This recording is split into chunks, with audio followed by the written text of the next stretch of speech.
Assalamualaikum warahmatullahi wabarakatuh. Perkenalkan, nama saya Muhammad Gema Maulid, guru bidang studi pendidikan sejarah dari SMA Negeri 1 Dayakolot, Kabupaten Bandung.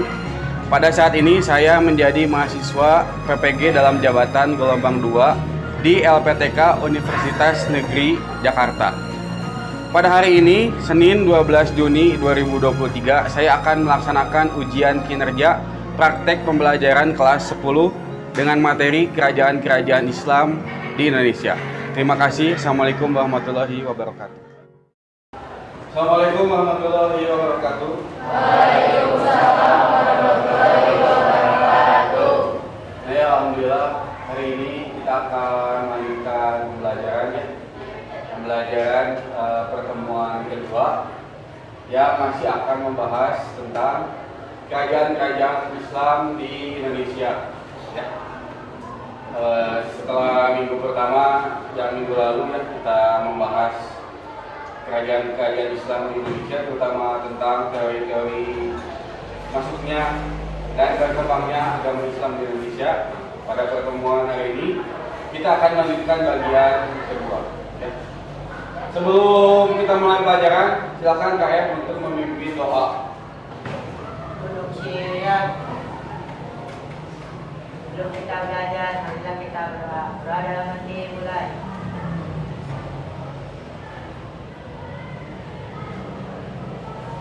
Berdoa dimampukan. Berisalah. Assalamualaikum warahmatullahi wabarakatuh. Waalaikumsalam warahmatullahi wabarakatuh. Ya, absen dulu ya. Alifan, Alvin, Adil, Anika, Caisa. Ayo lengkap semuanya. Alhamdulillah.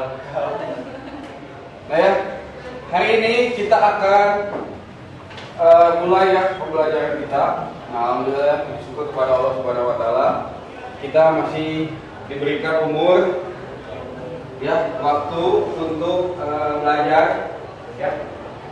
Karena masih banyak di luar sana yang tidak bisa atau tidak mampu untuk menempuh pendidikan. Nah ya, kemudian betapa pentingnya materi ini kita pelajari ya, karena Islam menjadi bagian dari hidup kita. Kita menjadi negara dengan mayoritas penduduk muslim terbanyak di dunia, dan kerajaan-kerajaan Islam zaman dulu ternyata punya turunan atau warisan yang masih kita laksanakan sampai hari ini. Ya. Nah, tujuan dari materi ini adalah untuk mempelajari apa warisan politik, ekonomi, sosial, budaya, dan lain-lain dari kerajaan-kerajaan Islam masa lalu yang warisannya masih kita laksanakan sampai hari ini. Ya. Nah, minggu lalu ya kita udah membahas sekilas tentang peradaban Islam ya, yang kita ketahui bersama agama Islam lahir di kota Mekah, Arab Saudi, dan kemudian disebarkan oleh Nabi Muhammad SAW ya, sampai ajarannya mengglobal sampai dari Arab itu ke daerah kita di Asia Tenggara. Ya. Kemudian kita juga udah membahas ya, seperti kita ketahui bersama ya secara umum bahwa agama Islam itu menjadikan Al-Quran sebagai taksis ya, landasan, dan sunnah sebagai bayan atau penjelasan. Nah ini ya segitiga tentang bagaimana posisi dari Al-Quran dan juga sebagai sunnah. Ya, Al-Quran ibadah makhluk, kemudian aturan-aturan umum kita sebagai manusia, dan lebih banyak tentang peradaban ya yang ada dalam Al-Quran. Peradaban dari manusia zaman dahulu atau kaum di masa dahulu. Lalu sunnah sebagai bayan atau penjelasan perkataan dan perbuatan Nabi Muhammad SAW, peradaban, aturan umum, dan lebih banyak kepada ibadah makhluk atau sholat, wudu, puasa, dan lain sebagainya. Itu yang sudah kita pelajari minggu lalu ya. Dan juga kita udah mempelajari ya sejarah secara umum tentang keislaman. Tahun kenabian pertama ya, membentuk generasi inti di Arab Saudi atau di Mekah, di Madinah tahun 1 sampai 3 kenabian. lalu dakwah semi terbuka ya, dan ada mengalami penindasan dari kaum kafir Quraisy. Kemudian ada berhijrah ke Habasyah ya, ke Ethiopia, dakwah terbuka.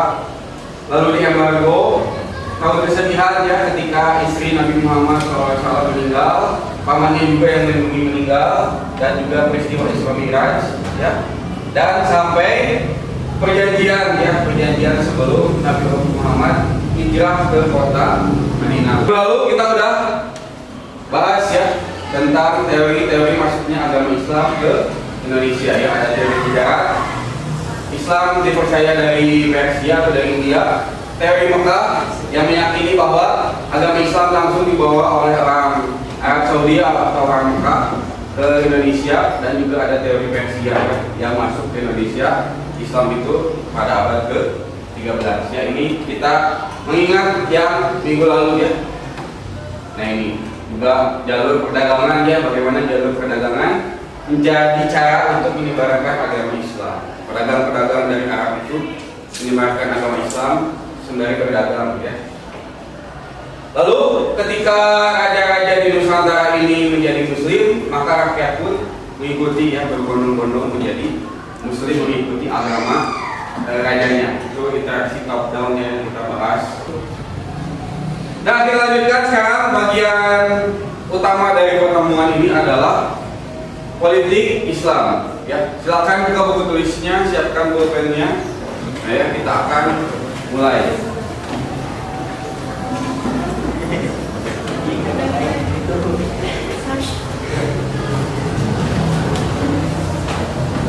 Nah, ya, tadi kita merefresh ya, atau mengingat materi yang kita pelajari di minggu lalu.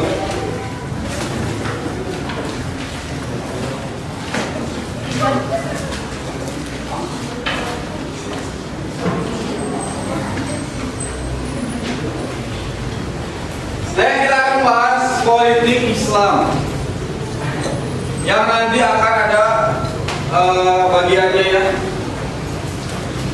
bagian utama dari pembelajaran kita. Sekarang kita umum dulu ya tentang politik Islam, baru nanti dari umum ke khusus ya. Karena hari ini tujuan pembelajaran kita adalah 3.8 ya, kompetensi dasar 3.8, yaitu menganalisis perkembangan kehidupan masyarakat, pemerintahan dan budaya pada masa kerajaan-kerajaan Islam di Indonesia, serta menunjukkan contoh bukti-bukti yang masih berlaku pada kehidupan masyarakat Indonesia pada masa kini.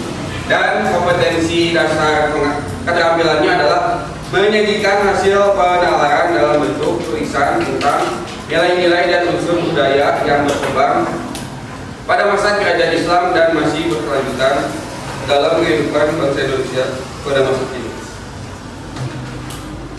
Nah ya, kita secara umum sebelum kita secara khusus ya membahas kerajaan-kerajaan Islam, prinsip politik Islam ya.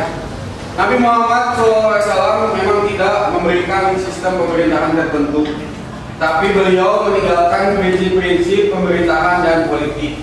Berarti lebih ke nilai ya, nilai yang harus dimiliki bagi siapapun yang ingin menerapkan politik Islam. Nah ya, kita sudah belajar tentang prinsip umum dari politik Islam ya. Secara umum ya, keadilan, kebebasan, musyawarah, dan juga ulama memberikan solusi pada perkembangan zaman. Lalu secara khusus, nah kalian akan mencari ya, menyelidiki, menganalisis apa prinsip politik Islam di kerajaan-kerajaan Indonesia, kerajaan-kerajaan Islam yang di Indonesia pada masa lalu. Ya. Tadi seperti yang Bapak sampaikan ya, tujuan pembelajaran kita adalah menganalisis politik, ekonomi, sosial, budaya, kerajaan-kerajaan Islam di masa lalu ya, yang ada di Indonesia. Nah itu ya, tadi mas secara umum tentang politik Islam. Nah berikutnya kalian akan menganalisis untuk coba memahami politik, ekonomi, sosial budaya, politik Islam di kerajaan-kerajaan Islam yang ada di Indonesia. Ya. Kerajaan-kerajaan Islam di Indonesia itu apa aja? Ada kerajaan Samudra Pasai, kerajaan Aceh, Demak, kerajaan Banten, kerajaan Mataram Islam, dan kerajaan Ternate Tidore. Ya, ada 1, 2, 3, 4, 5, 6, 7, 8. Ada 8 kerajaan Islam di Nusantara dari Sabang sampai Merauke. Ada Samudra Pasai Aceh ya di Sumatera sana, bagian barat sampai ke timur ada kerajaan Ternate Tidore di Maluku. Nah, setelah mempelajari prinsip politik Islam secara umum, berikutnya secara khusus kalian akan menganalisis politik, ekonomi, sosial budaya kerajaan-kerajaan Islam yang ada di Indonesia. Dari 8 yang tadi kita sebutkan sama-sama, silakan kalian pilih 5 ya, 5 kerajaan saja, dan kemudian Bapak kasih waktu ya 5 menit untuk memilih kerajaannya, nggak boleh sama. Setelah kemudian memilih kelompok ya dan duduk sesuai kelompoknya masing. Ya, saya kasih waktu 5 menit dimulai dari sekarang. Silakan.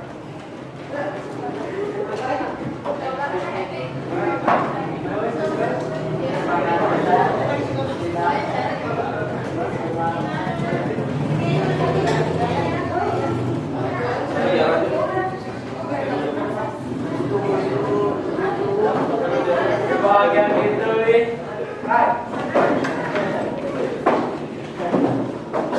Ayo ya, kelompoknya laki-laki dan perempuan dan laki-laki. Udah ya? Udah ada 5 kelompok: Kelompok Banten, Samudra Pasai, Aceh, Mataram Islam, Demak. Ya. Tadi ya, tugasnya adalah menganalisis politik, ekonomi, dan sosial budaya dari kerajaan-kerajaan Islam yang ada di Indonesia. Secara historis kontekstual ya. Jadi politik, ekonomi, sosial budaya kerajaan-kerajaan zaman dulu itu historis ya, namanya masa lalu, dihubungkan dengan zaman sekarang, itu kontekstual. Jadi ini sejarah historis, ini kontekstual. Ya. Ekonomi, politik, sosial budaya zaman kerajaan Islam masa lalu dihubungkan dengan ekonomi, politik, sosial budaya pada zaman sekarang. Itu ya, kita belajar historis, kontekstual. Dan kita akan melaksanakannya semua dengan model PJBL ya, Project Based Learning. Atau bikin project ya, bikin suatu karya pasti yang bisa dilihat dan berdasarkan tema masing-masing yang sudah kalian pilih ya. Tadi kerajaan Demak, Aceh, Samudra Pasai, Banten, Mataram Islam. Nah ya, silakan langsung segera masuk ke aplikasi Canva. Kita akan memulai membuat konten project based learning-nya ya. Nah, kontennya kalian udah dapat ya. Kerajaan Aceh, Demak, Mataram Islam, Banten, dan Samudra Pasai. Lalu kontennya tentang politik, ekonomi, dan sosial budaya. Itu konten yang akan dirancangkan ya. Nah, sekarang kita akan buat bagaimana penyajian konten yang akan kalian buat untuk dipresentasikan. Udah semua? Lalu masuk, pilih ke konten Instagram yang persegi. Ini dia konten Instagram yang persegi. Lalu klik. Udah? Silakan kalian pilih ya template-nya. Mau warna hijau, mau warna putih, mau warna ungu, ya silakan. Misalkan kita contoh satu ya. Misalkan kita contoh satu kerajaan kerajaan ya. Kerajaan-kerajaan yang udah pernah ada.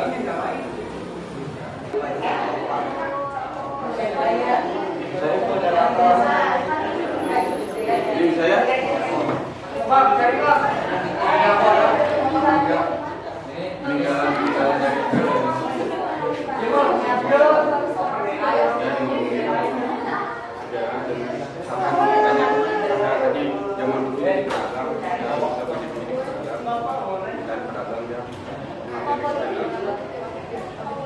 Politik misalkan membangun, kalau kerajaan Banten dulu membangun apa, sekarang kerajaan Banten sekarang pemerintahnya membangun apa, misalnya membangun jalan, ya.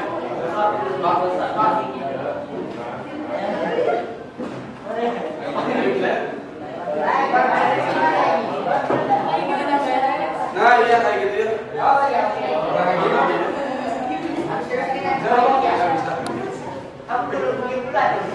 Gimana?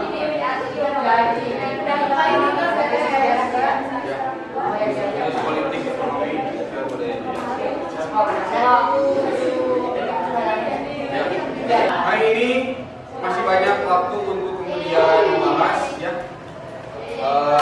membuat kontennya.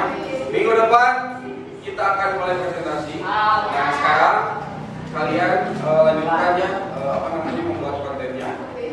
Nah, supaya nanti minggu depan akan mulai presentasi. Ya, itu pembelajaran kita hari ini. Jadi minggu depan kita langsung presentasi ya. Hari ini kita udah belajar politik Islam ya secara umum, kerajaan-kerajaan Islam dibahas nanti secara berkelompok ya, politik, ekonomi, sosial budayanya yang akan kita presentasikan minggu depan. Ya, tadi juga kita udah membahas tutorial cara membuat kontennya. Ya, jadi secara berurutan kita udah tersampaikan semua ya, materi secara umum, materi belajar secara umum, lalu kemudian secara khusus proyek pembelajaran hasil dari kerja kelompok kalian tentang politik, ekonomi, sosial budaya kerajaan-kerajaan Islam di Indonesia, dari nilai-nilai masa lalu, apa yang mereka lakukan di masa lalu dihubungkan dengan masa sekarang, dan disajikan kontennya menggunakan aplikasi Canva. Ya, dan itu akan dipresentasikan dulu. Ya, hari ini sampai sini dulu. Mari kita kemudian silakan KF memimpin doa akhir pelajaran. Duduk siap.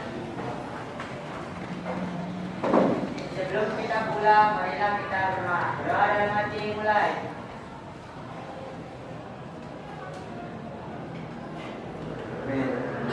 Berdoa dicukupkan. Beri salam. Assalamualaikum warahmatullahi wabarakatuh.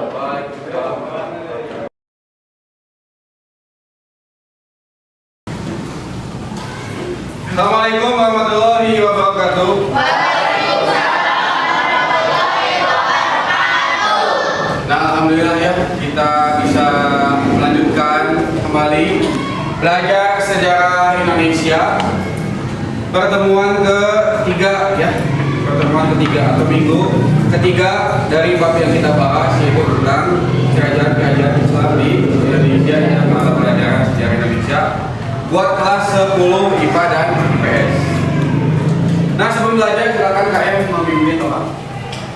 Duduk siap. Sebelum kita belajar, marilah kita berdoa. Doa dalam hati mulai.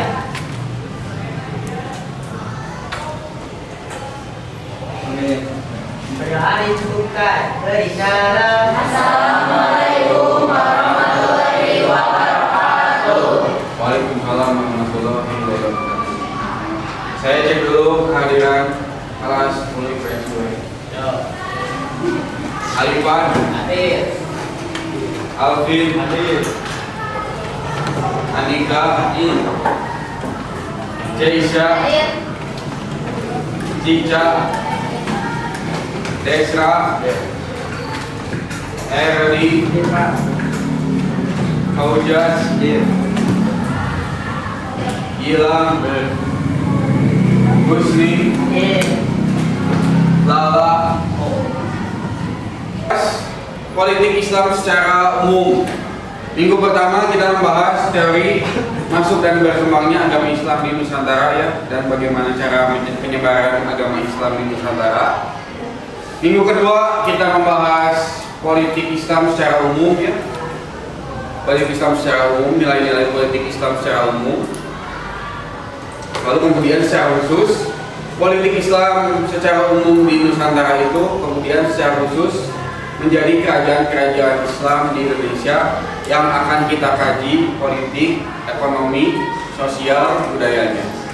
Ya, secara historis masa lalu dihubungkan dengan konteks kebaya atau masa sekarang. Jadi apa warisan politik, ekonomi, sosial, budaya kerajaan-kerajaan Islam di masa lalu dihubungkan dengan masa sekarang, ya. Dan minggu lalu udah kalian udah memilih ya kelompoknya masih ada kelompok Demak, Aceh, Samudra Pasai, Banten, dan juga Mataram Islam. Ya, dan minggu lalu juga kita udah belajar ya supaya serentak umum sama semuanya. Kontennya akan disajikan melalui aplikasi Canva dengan model carousel Instagram. Ya, itu yang minggu lalu udah kita laksanakan. Berarti minggu hari ini atau minggu pertemuan kali ini mulai presentasi kelompok ya, akan mulai presentasi kelompok dari konten yang sudah dipelajari dan dibuat di minggu lalu. Nah, ya kita akan mulai presentasi kelompok, dan buat yang tampil nanti akan dinilai oleh temannya ya. Ada 2 penilaian untuk teman kalian. Ada penilaian diskusi kelompok, ada penilaian keterampilan presentasi ya. Misalkan kelompok yang pertama, misalkan kelompok Demak, siapa nama anggotanya ya, kemudian dinilai bagaimana cara dia menguasai materi, dia menguasai enggak, penyajiannya gimana, penyajiannya bagus, sedang, atau cukup, lalu bagaimana cara mengkomunikasikannya, apa lancar, apa terbata-bata. Ini ada ya, ada batasannya, ada indikatornya. Ya, silakan dibaca. Dan tadi ya dituliskan namanya, terus dikasih nilai. A sangat baik, B baik, C cukup, D kurang. Sesuai dengan batasannya ya, penilaian di bagian paling bawah. Ya, ini untuk menilai keterampilan presentasi. Lalu berikutnya penilaian diskusi ya, penilaian diskusi kelompok. Ya, misalkan kelompok Demak, nama siswanya siapa? Lalu kasih nilai A sangat baik, B baik, C cukup, D kurang. Apa yang dinilainya? Pertama kerjasama, ada poin-poinnya ya. Kerjasama, apa dia kerjasama sama kelompoknya atau enggak, atau kerja sendiri ya, atau dikasih tanggung jawab menjelaskan politik, dia bisa melaksanakannya dengan baik enggak, dan lain sebagainya ya. Dan juga komunikasinya ya, bagaimana kalian baca di sini nanti ya. Yang presentasi itu menyimak enggak pertanyaan dari kelompok lain, dari audiens, responnya gimana, responnya baik atau tidak baik ya, dan juga menerima pendapat orang lain. Jadi ini akan dilaksanakan, kalian menilai kelompok yang tampil ya. Begitu juga yang kelompok yang belum tampil nanti akan dinilai oleh kelompok berikut. Ya, itu ya. Silakan sekarang duduk dulu sesuai kelompoknya. Terima kasih.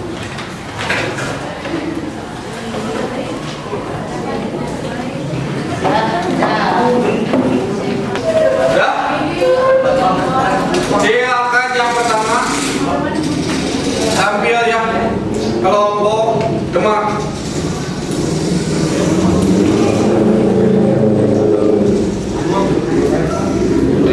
Kajian nanti dulu ya. Silakan maju ke depan.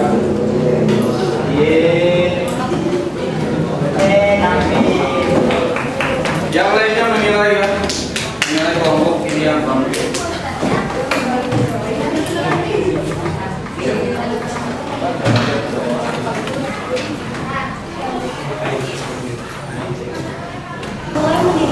wilayah sendiri dan berupaya mengembangkan kerajaannya dengan bekerja sama dengan kerajaan Demak. Selain itu, Sultan Hasanuddin sudah mulai menjadikan Banten sebagai pusat perdagangan dan mulai melakukan hubungan ekonomi. Assalamualaikum warahmatullahi wabarakatuh. Waalaikumsalam warahmatullahi wabarakatuh. Di sini kami akan mempresentasikan kelompok kerajaan Demak. Pertama-tama, nama saya Edi sebagai moderator.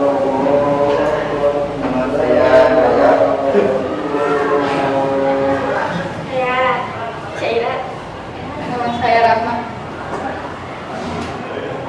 Di sini ada sejarah kerajaan Demak yang akan dibacakan oleh saya. Pendirian kerajaan Demak. Kesultanan Demak atau kerajaan Demak adalah kerajaan Islam pertama di Jawa. Kerajaan Demak menjadi pusat penyebaran agama Islam di Jawa di bawah kepemimpinan raja pertamanya. Kerajaan Demak berdiri pada awal abad ke-16 Masehi seiring kemunduran Majapahit. Pendiri kerajaan Demak adalah Raden Patah. Raden Patah. Nah, lalu ada ekonomi kerajaan Demak yang akan dibacakan oleh Raya. Di bidang ekonomi, kerajaan Demak berperan penting karena menjadi daerah. Boleh diulang pertanyaannya? Contoh sosial kerajaan Demak di masa sekarang. Tradisi sosial kerajaan Demak ya pada masa sekarang.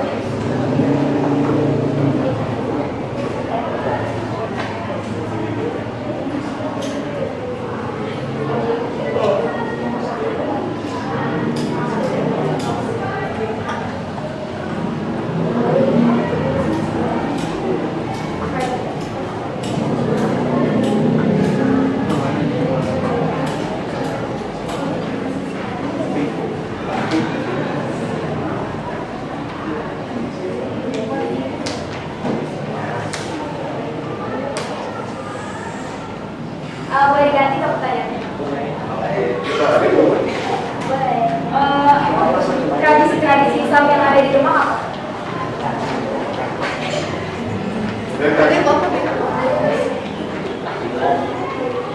Apa tadi tuh? Tradisi Islam di Demak.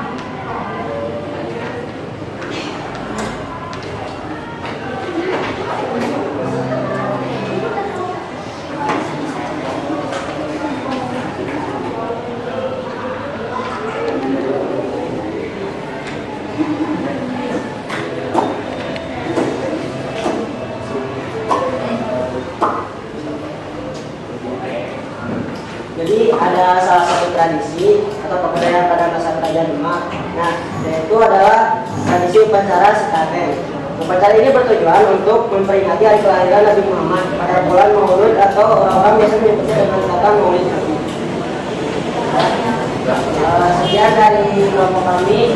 Bila ada salah kata atau kekurangan dalam perkataan, wassalamualaikum warahmatullahi wabarakatuh.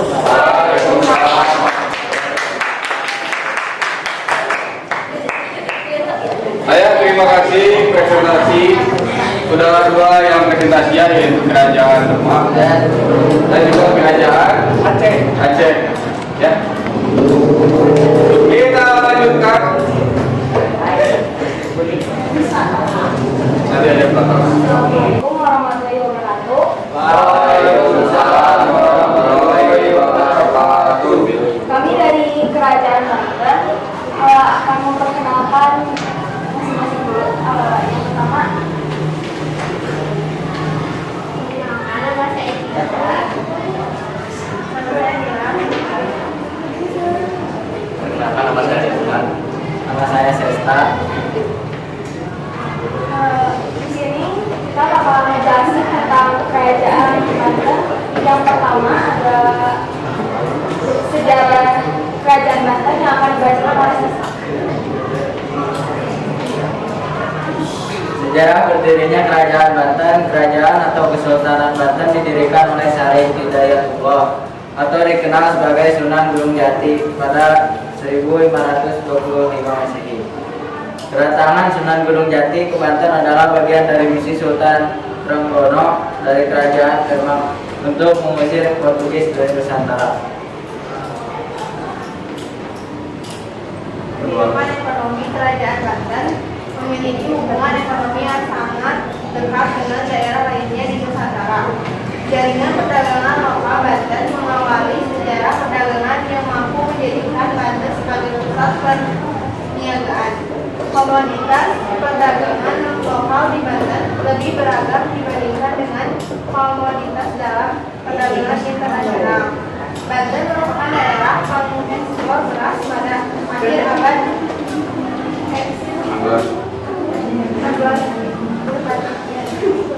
pada tahun 1596.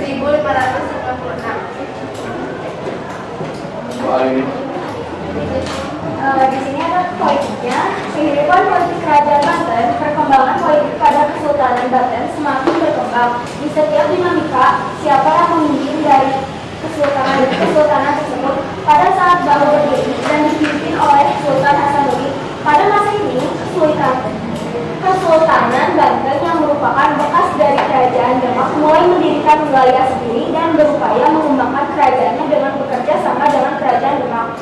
Selain itu, Sultan Hasanuddin sudah mulai menjadikan Banten sebagai pusat perdagangan dan mulai melakukan hubungan politik dengan wilayah lain seperti Lampung, Jawa Barat, dan Sumatera Selatan. Dan dilanjutkan oleh Sultan Hasanuddin. Kehidupan sosialnya yaitu kehidupan sosial masyarakat Banten memiliki berbagai macam fungsi yang ditandai dengan terdapatnya berbagai macam adat, istiadat, dan bahasa yang digunakan oleh masyarakat. Menurut buku studi kebantenan dalam catatan sejarah sebelum Kerajaan Banten menjadi kerajaan yang berbasis Islam, kehidupan sosial masyarakat Banten masih berbasis tradisional. Misalnya seperti penggolongan masyarakat yang sederhana, sistem lapisan dalam masyarakat yang masih tertutup, dan masih menekankan sistem kasta akibat Banten masih bercorak Hindu.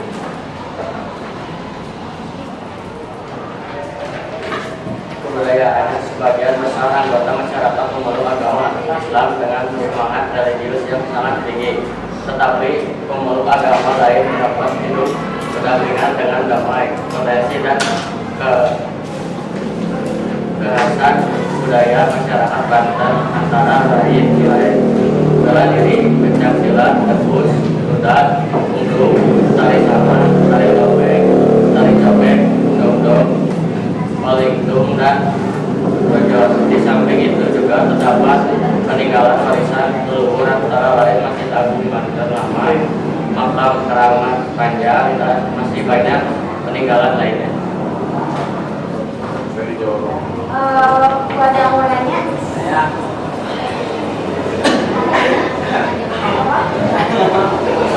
Contoh politik ekonomi kerajaan Banten. sebutan contoh-contoh politik di ekonomi Banten yang masa ini, politik yang sekarang mulai berinovasi untuk membangun jalan yang asalnya mungkin tidak terawat tapi lebih terawat. Terus ada bangunan sejarah lainnya juga. Sekian dari kelompok kami. Assalamualaikum warahmatullahi wabarakatuh. Waalaikumsalam warahmatullahi wabarakatuh.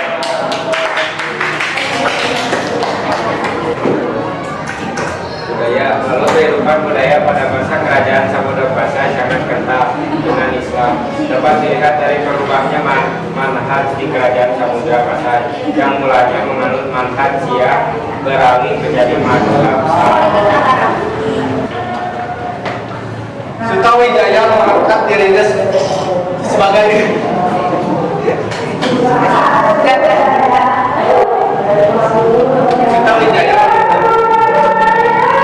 Sutawijaya mengangkat dirinya sebagai raja.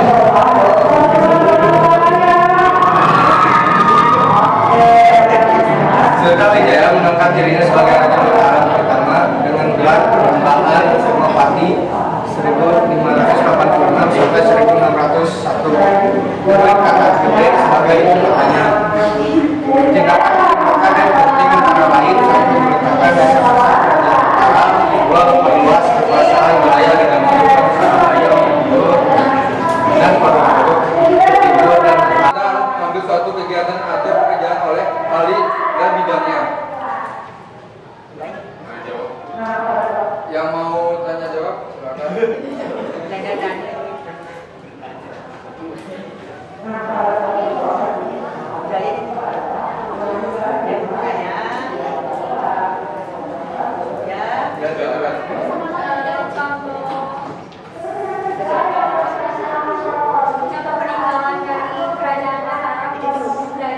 Siapa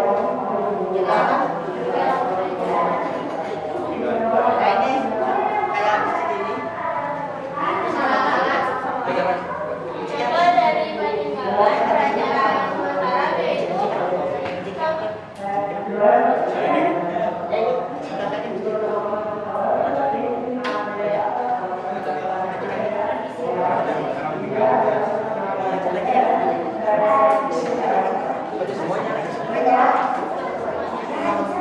kerajaan Mataram Islam meninggalkan tradisi seperti gerbek untuk kehidupan masa kini. Kita bisa meniru sultan atau raja Mataram Islam yaitu memberikan sembahkan kepada masyarakat. Kerajaan Mataram merupakan kesastraan karya sastra yang ditemukan Kerajaan Mataram antara lain Kitab Tristuti, Niti Sastra dan Astabrata. Sekian dari kelompok kami. Mohon maaf bila ada salah kata. Wassalamualaikum warahmatullahi wabarakatuh. Keterampilan kelompoknya. Jadi menilai konten yang sudah dibuat oleh masing-masing kelompok dan juga menilai ketika menjelaskan konten hasil kerja kelompok ini. Ya, dari mulai Kerajaan Demak, Mataram Islam, Aceh, Samudra Pasai, dan juga Banten. Ya, kalian sudah melaksanakan tugasnya masing-masing, sudah mempresentasikan kelompok-kelompoknya berdasarkan kerajaan-kerajaan yang dipilih, dan juga kita sudah melakukan penilaian ya, penilaian konten yang dipresentasikan dan juga penilaian terhadap cara menyajikan konten yang sudah dibuat oleh masing-masing kelompok. Nah ya, pembelajaran kita project based learning dengan metode active learning dan juga presentasi kelompok sudah selesai ya. Ini saya akan melakukan penilaian dari apa yang sudah kalian kerjakan dan lain sebagainya. Baik, untuk menutup pembelajaran silakan doa.